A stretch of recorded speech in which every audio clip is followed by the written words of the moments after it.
Miracles are always false. This objection to Christianity throws a wrench in a good number of the biblical accounts and Christianity as a whole, because the reason we believe Jesus was God and that the access to the afterlife is exclusively through him is based on a miracle claim that he died and rose from the dead to prove it. The problem with this assumption that miracles are always false is a bias based on naturalism. And naturalism, for those of you who haven't been living under a rock over the last, well, since naturalism was put forward, is fundamentally incoherent. The assumption that nothing exists that can't be observed with the five senses rejects concepts like logic, math, the scientific method, and everything else the worldview is based on. If I say that the scientific method proves that nothing exists but what can be naturally observed, well, explain to me, how is the scientific method observed? Is it in of its essence somewhere to be found in nature? Can I see, taste, touch, or hear it? Or is it nature? Is it the concept of it, even though it doesn't physically and tangibly exist, can be used to verify other things in nature? Is the law of logic, like things can't be true and not true in the same way and in the same sense, meaning that naturalism is true and everything that isn't natural is false, somewhere physically represented in nature? Or is that something in which its nature and its principles are verified? Is the law of mathematics somewhere to be found in nature, or do we see aspects of it represented even though it is not physical, it is not natural? And on we can go. It's under these terms that we see this dismissal, and if your assumption dismisses the very things that need to be true in order for you to be right, it seems like you shot yourself in the foot.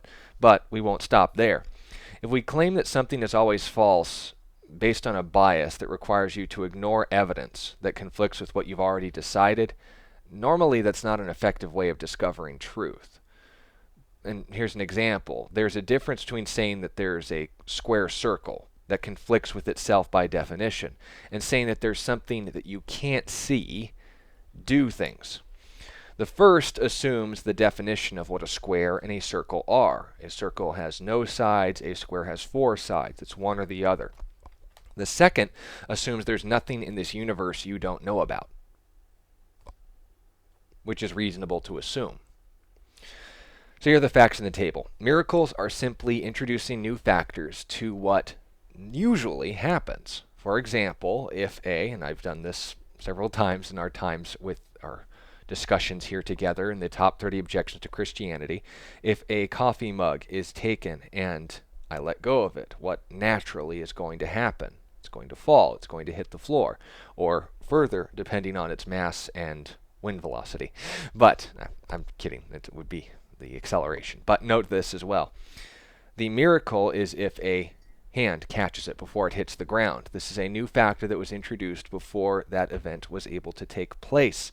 If I say that that is impossible, that the laws of nature are immutable, then, well, you should be falling through this planet. This planet shouldn't exist because it's introducing new factors and more than one issue to this whole equation. But if on the other hand you're going to say, oh, okay, I grant you that, I just don't believe that a being out there can cause these miracles, well, then we have to address whether or not it's reasonable to believe there is such a thing as God, that there could be a conscious being able to intervene in nature in the same way that we do.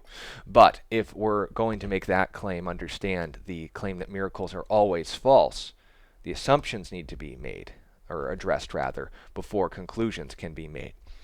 And also note as well, as we've stated, naturalism is a self-defeating worldview. In order to claim that only natural and material things are real means that the claim, naturalism is true, isn't real, since the concept of truth isn't natural or material.